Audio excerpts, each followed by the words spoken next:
we got 1931 Ford Model A reproduction. So it's a 1980 reproduction. I can't tell the difference though. What is it?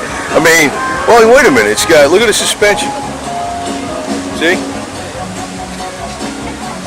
It's got the modern suspension in.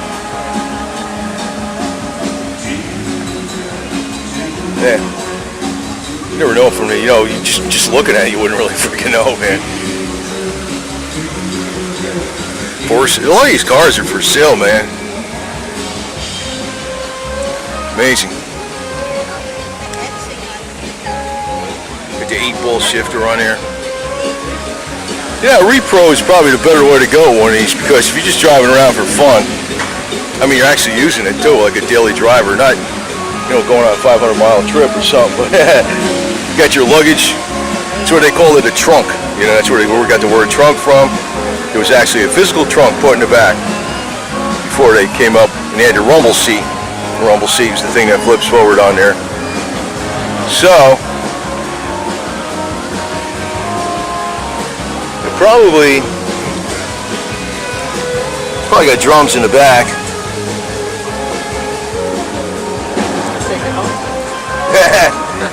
What do you got? What's it?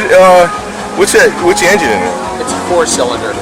It was made in 1980. It's production. Yeah, it's a Model A 4-cylinder. No, it's a Ford Ranger pickup or a let's say a Pinto engine, same size. It's a 0.3-liter 4-cylinder. Back in 1980, Ford was trying to increase their traffic because of the fact that the Pinto was exploding. Bad press. So that happened so rarely. It's ridiculous. I remember that crap. So that was a big bunch of drama by.